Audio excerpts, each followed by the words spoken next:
కల్కి జయంతి. మనకి ఈ కల్కి జయంతి అంటే కల్కి భగవానుడు విష్ణుమూర్తి యొక్క దశావతారాల్లో 10వ అవతారం అన్నమాట. ఒక చక్కగా మనకి తెల్లని గుర్రం మీద వస్తాడు, కలియుగాంతానికి వస్తాడని చదువుకుంటాం కదా మనం. అది ఆ అవతారం అనమాట. ఆ వచ్చే రోజు ఎప్పుడంటే మనము కల్కి జయంతి అని అంటాము. 9 ఆగస్టు 2024 శ్రావణ మాసంలో వచ్చింది. అయితే ఆ రోజు చాలామంది 10వ తేదీని కూడా మనం సెలబ్రేట్ చేసుకుంటున్నాం. ఆ రోజు ఛత్ పూజ, సూర్యుని యొక్క బర్త్డే కూడా, సూర్యుని యొక్క వ్రతం కూడా, ఛత్ వ్రతం కూడా చేస్తాం. ఈ కల్కిది ఏంటంటే, కల్కి జయంతి ఎప్పుడు కూడా కల్కి భగవానుడు వస్తాడు, మహావిష్ణు అవతారం వస్తుంది అని చెప్పడానికి మనం ఇది సెలబ్రేట్ చేసుకుంటాం. It is celebrated to mark the arrival of lord కల్కి అన్నమాట. తర్వాత ఆయన 10వ అవతారం అని మనకు తెలుసు. మహావిష్ణువు ఈ 10 అవతారాల్లో 9 ఆల్రెడీ వచ్చేసినాయి. అండ్ ఇంకొకటి ఉందన్నమాట. అండ్ ద 10th ఏంటంటే ఫైనల్ ఇన్కర్నేషన్, ఇది ఆఖరి అవతారం.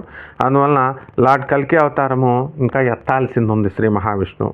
అందువలన దీనికి ఈ యొక్క రివైవల్ ఆఫ్ సత్యయుగ, మళ్ళీ సత్యయుగాన్ని తీసుకురావాలి, కలియుగాంతాన్ని ఆపేసి, దాని డ్యూటీ మహావిష్ణువు. అందుకనే ఈ యొక్క రివైవల్ చేయడానికి, రివైవల్ ఆఫ్ ద సత్యయుగాన్ని చేయడానికి, అలాగే ఈ అధర్మాన్ని మొత్తం తీసిపడడానికి, అంటే ఎలిమినేషన్ ఆఫ్ ఈవిల్ డీడ్స్, అధర్మాన్ని, దుష్ట శిక్షణ, శిష్ట రక్షణ కోసం శ్రీ మహావిష్ణువు వస్తాడు. అందుకనే లార్డ్ మహావిష్ణువు ఏం చేస్తాడంటే, ఈయన కల్కి అవతారంగా వస్తాడు కలియుగంలో. అందువలన ఇది సెలబ్రేట్ చేసుకుంటాం మొత్తం దేశమంతా కూడా సెలబ్రేట్ చేసుకొని దీన్ని కల్కి జయంతి అని మనం యాంటిసిపేట్ చేస్తాము. ఈ యొక్క ఫెస్టివల్ని మనం ఎంజాయ్ చేస్తామన్నమాట, ఈ arrival of the deity in the వరల్డ్లో వచ్చేటటువంటి ఈ అవతారం కోసం. అందువలన సాంస్క్రిట్ వర్డ్ ప్రకారం ఇది కల్కా అన్నమాట. దాన్ని కల్కిగా మనం అక్కడి నుంచి, కల్కా నుంచి వచ్చిందే వ్యుత్పత్తి అర్థం కల్కి అన్నమాట. ఈ కల్కి ఏంటంటే one who eliminates all kind of filth and dirt from this universe. ఈ విశ్వంలో ఉన్నటువంటి మలినాన్ని, డర్త్ని, చెడుని అంతటినీ కూడా, అన్యాయాన్ని తీసిపడేసేటటువంటి అవతారం అది. కాబట్టి లార్డ్ మహావిష్ణువు ఏంటంటే కల్కి అవతారంగా వచ్చి ఈ యొక్క డార్క్ ఫోర్సెస్ ఏవైతే ఉన్నాయో, దుష్ట శక్తులు అంటే ఈ యొక్క చెడ్డ శక్తులు, రాక్షసులు అవనివ్వండి, భూతాలు అవనివ్వండి, దెయ్యాలు అవనివ్వండి, ఇవన్నీ చెడ్డ శక్తులు అన్నింటినీ కూడా, నెగిటివ్ ఎనర్జీని తీసిపడేసి, and the evil out of this world, dark forces and the evil out of the world, ఈ ప్రపంచం నుంచి తీసిపడానికి, and thereby establishing righteousness, అంటే ధర్మాన్ని మళ్ళీ పునర్నిర్మించడానికి అండ్ శాంతిని మళ్ళీ తీసుకొచ్చి ఈ విశ్వంలో నింపడానికి కల్కి అవతారం ఎత్తుందనమాట. అందువల్ల హిందూ పంచాంగం ప్రకారం మనం ఎప్పుడు కూడా శుక్లపక్షంలో వచ్చేటటువంటి ఈ ఫోర్త్ నైట్, శుక్లపక్షంలో అక్కడ 6వ రోజున మనకు వస్తుంది. అదే 10వ తేదీన మనకి రావడం జరిగింది ఆగస్టు 2024 సంవత్సరంలో. సో ఈ కల్కి జయంతిని శుభముహూర్తం ఏంటంటే, మనము ఈ పూజ చేస్తాం కల్కి జయంతికి, అన్ని రిచువల్స్ చేస్తాము. అవి చాలా ఇమెన్స్ సిగ్నిఫికెన్స్ ఉంటాయి ఇవన్నీ కూడా. తర్వాత most relevant and most fortunate time అనమాట ఇది. అందువలన ఈ శుభముహూర్తాన్ని చోగదియ అని అంటాము. కల్కి పూజ సెలబ్రేట్ చేసే ముందు శ్రీమద్ భాగవతంలో మనకి కల్కి 10వ అవతారంగా, శ్రీ మహావిష్ణు యొక్క అవతారంగా మనం చెప్పి, ఇప్పుడు నడుస్తున్నటువంటి కలియుగాన్ని దీన్ని ఎండ్ చేసేటటువంటి యుగం అనమాట. అండ్ మళ్ళీ మనకి సత్యయుగాన్ని తీసుకొస్తాం. కాబట్టి భక్తులంతా కూడా వీళ్ళు ఏం చేస్తారు, ఈ లార్డ్ విష్ణుకి ఆయన యొక్క ఆశీస్సుల కోసం మనకి అందరూ కూడా పూజ చేస్తారు. అండ్ వాళ్ళు చేసినటువంటి చెడ్డ పనులకి క్షమాపణ చెప్పుకుంటూ, and also seek forgiveness for all that bad deeds or sins, వాళ్ళు చేసినటువంటి తప్పుల్ని దిద్దుకునే ప్రయత్నంలో శ్రీ మహావిష్ణువుకి పూజ చేస్తూ ఉంటారు.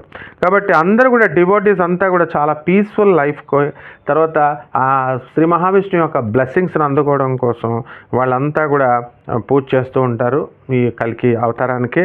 And they are not sure that when the end will come, ఎప్పుడు ఈ కలియుగాంతం ఎప్పుడు వస్తుందో వాళ్ళకి తెలియదు అనమాట. కాబట్టి ఈ రోజున అందరూ కూడా ఉపవాసం ఉంటారు ఈ రోజున. And painless and peaceful and ఈ వాళ్ళ జీవితాలన్నీ కూడా బాధాకరంగా ఎండ్ అవ్వకుండా చక్కగా పీస్ఫుల్గా ఉండాలి అనేటటువంటి ఉద్దేశంతో. ఈ కల్కి అనేటటువంటిది ఈయన మనం చెప్పాం ఫిరోషియస్ ఇన్కర్నేషన్ ఆఫ్ లార్డ్ విష్ణు, భయంకరమైనటువంటి అవతారం అనమాట. ఆయన హ్యూమన్ రేస్ని, మానవాళినే అంతం చేసేటటువంటి దాని అవతారం అనమాట. అందుకని he symbolises the end of the human race అనమాట. కాబట్టి డివోటీస్ అంతా కూడా పూజలు పెర్ఫార్మ్ చేసి అండ్ ఫాస్టింగ్ చేసి సాల్వేషన్, టు సీక్ సాల్వేషన్, మోక్షాన్ని ఇమ్మని చెప్పి as a feel that the end is near, ఇంకా చక్కగా ఇంకా దగ్గరకు వచ్చేసింది మన జీవితాలు అని చెప్పి భావించాలి. అలా భావిస్తారు. అండ్ అందువలన ఏం చేస్తారంటే మెర్సీ, క్షమాపణ అడుగుతారనమాట వాళ్ళు చేసినటువంటి తప్పులకి. And so seeking mercy for the sins is advisable before the end. అందువలన ఈ యొక్క కల్కి భగవానుడు ఏం చేస్తాడు, సుప్రీం ట్రైట్స్ ఆఫ్ ద డెయిటీ దానికి సింబలైజ్ చేస్తాడు 8గా. And his purpose is the liberation of a faithless world అనమాట.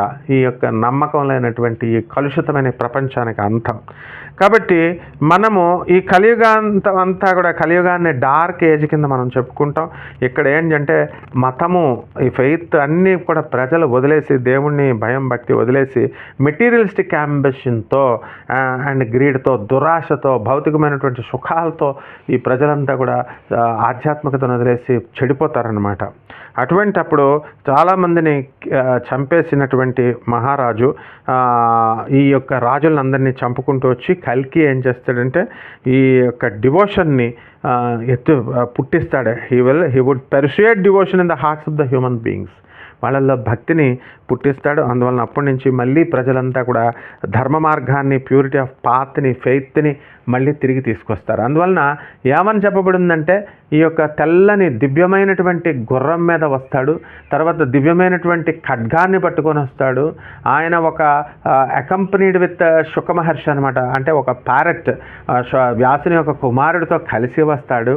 దానికి ఆ చిలుకకి, శుకము అంటే చిలుక, ఆ చిలుకకి భూత భవిష్యత్ వర్తమాన కాలాల జ్ఞానం ఉంటుందని ఇలా చెప్పబడిందో అవతారం జరుగుతుంది. మనం ఈరోజు అందరూ కూడా ఉపవాసం ఉండి పూజ చేసుకోండి. మిగతా వీడియోలో తర్వాత తెలుసుకుందాం.